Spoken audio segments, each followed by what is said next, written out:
अब हम क्लास 9 के सेकंड चैप्टर कंपाउंड इंटरेस्ट के सेकंड सी एक्सरसाइज की नेक्स्ट क्वेश्चन नंबर 6 जो कि प्रॉपर वे में और प्रॉपर एक्सप्लेनेशन के साथ करने वाले हैं।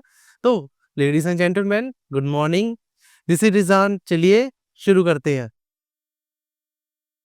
The cost of machine depreciate by 4,000 during the first year and by 3,600 during the second year.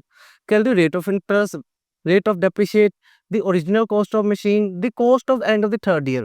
क्या कहते हैं? The cost of machine depreciate. अच्छा, depreciate का मतलब समझ लो क्या होता है, मैंने पहले भी बताया हुआ है कि जब भी हम कोई जैसे फ़ोन लेते हैं, जैसे हम आज नया फ़ोन खरीदा, हमने 50,000 का फ़ोन, 50,000 का फ़ोन खरीदा और उसके बाद क्या हुआ, अगले मंथ उसकी वैल्यू जब बेचोगे 50,000 की नहीं रहेगी, कुछ 5 या 45,000 की कम हो जाएगा। अगले साल और बेचोगे 40,000 का और पीछे-पीछे करते जाओगे तो वैल्यू घटती जाएगी, बढ़ेगी नहीं उसकी वैल्यू।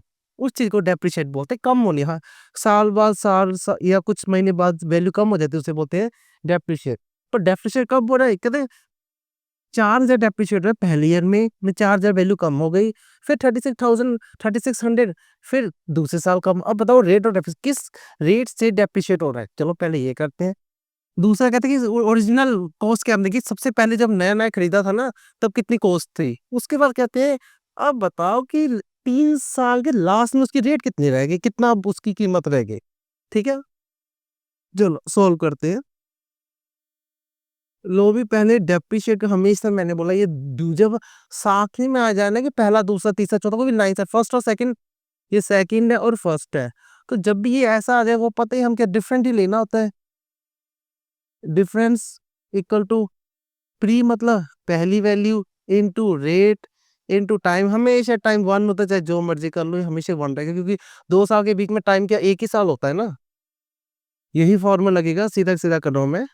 डिफरेंस क्या है इसका? 4,000 माइनस 3600 प्री मतलब पहले कितना था? सबसे पहले क्या था? 4,000। रेट पता नहीं, पर टाइम हमेशा 1 होता है, 2 साल के बीच में हमेशा टाइम 1 ही होगा। 2 ज़ीरो कैंसल, 36 436 करे 400 ही बचेगा। रहेगा 40 इंटू आर, 400 अपॉन 40 इन इक्वल टू आर 0010। लो भी रेट क्या है आपका? 10% आ गया। लो आपका फर्स्ट पार्ट तो हो गया। ठीक है, ये आपका फर्स्ट पार्ट था, ये था आपको फर्स्ट पार्ट का आंसर आ गया कि रेट ऑफ डेप्रिशिएट क्या आ गया। ऐसे ऐसे लिख दो, रेट ऑफ डेप्रिशिएट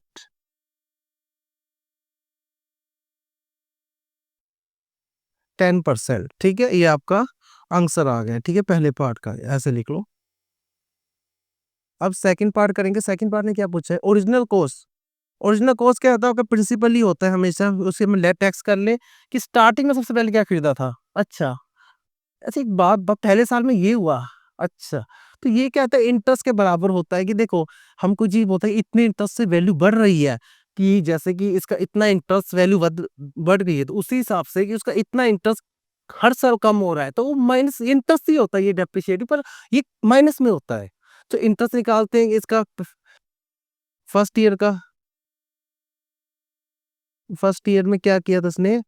इंटरेस्ट का फॉर्म क्या है? P into R into T upon 100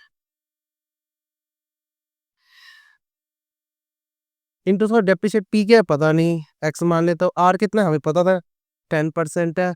time मैं फर्स्ट ईयर के निकालो, टाइम फिर 1 ही होगा उसके लिए, फिर अपॉन 100।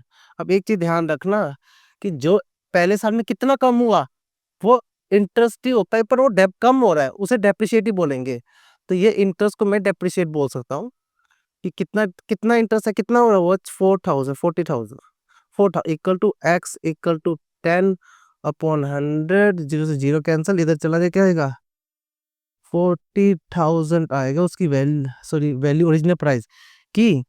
ये एक्स आगे, इसको प्रिंसिपल बोल सकता हूँ, पी इक्वल टू 40,000। इसे आप इसी फॉर्म में लेते, original cost of machine, the original cost of machine कितना है आपका 40,000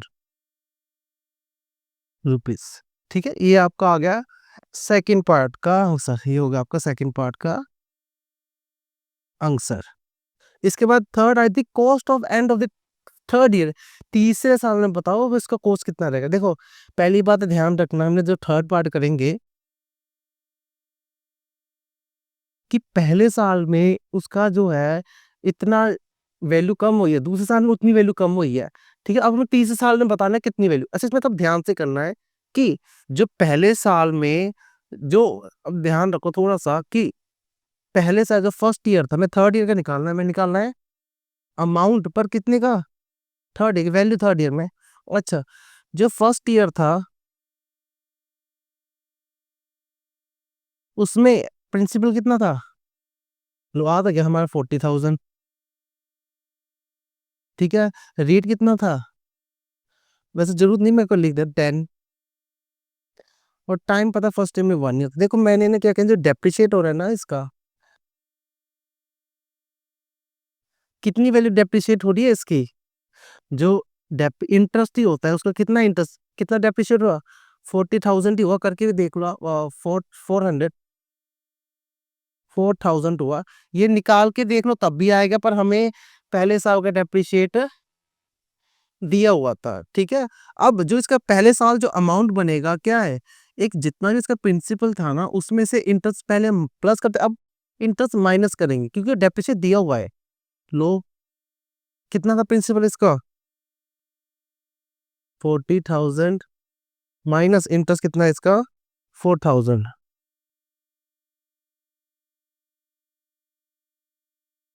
4,000, 0 0 0 10 में से 4 निकाले 6, 36 अमाउंट आ गया इसका, 36,000 आपका इसका आ गया अमाउंट। ठीक है, ये था अमाउंट इसका फर्स्ट ईयर का।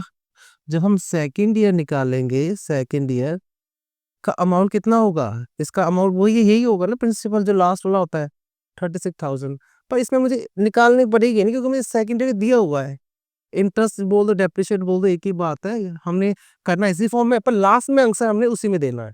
तो लो इसका अमाउंट कितना आएगा, principal minus interest, principal 36,000 minus 3600, इसे करके देखो 36,000 3600, लो 0 0 10 में से 6 काटे 4, 5 में से 2, 32, अमाउंट आ गया 32400। ये आ गया अमाउंट आपका दूसरे ये साल का। अब इसके बाद हमने करना है थर्ड ईयर का करना है हमने। अच्छा थर्ड ईयर का देखो क्या करना है, इसमें वही जो प्रिंसिपल क्या है आपका पहले, वही जो पिछले वाला वैल्यू होगी अमाउंट, और रेट कितना है इसका 10% है, हमने रेट निकाला था ना 10%, और टाइम कितना थर्ड ईयर में 1 ईयर। लो इंटरेस्ट का फॉर्मूला क्या होता है इसका, P/R/T अपॉन 100। पी की वैल्यू क्या है आपकी 32400, रेट क्या आपका 10 × 1/100, 2 0 कैंसिल, कितना है आपका इंटरेस्ट 3240। और अमाउंट जो थर्ड ईयर का क्या है, प्रिंसिपल माइनस इंटरेस्ट, प्रिंसिपल कितना था आपका 32400 माइनस 3240,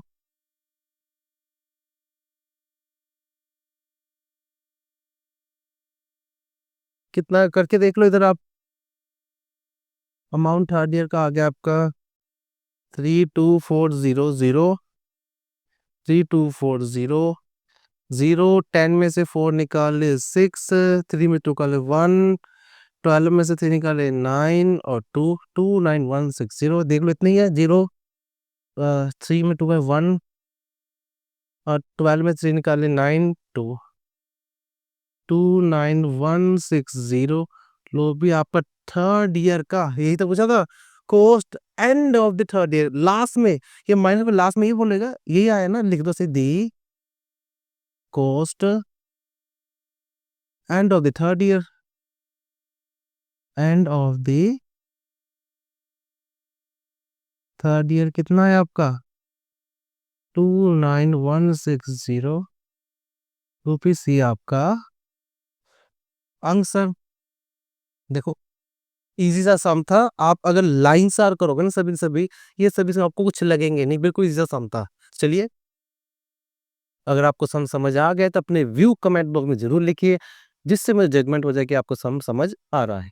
और अगर आपको मैथ समझ में हेल्प हो रही है तो अपनी ये वीडियो का लिंक अपने फ्रेंड और क्लासमेट से जरूर शेयर कीजिए, तब ताकि उनको भी मैथ में समझने में हेल्प हो और पूरे चैप्टर की प्लेलिस्ट आपको यहाँ मिल जाए, जिससे आपको कहीं इधर उधर जाने की जरूरत नहीं पड़ेगी। तो चलिए मिलते हैं हम नेक्स्ट सम में।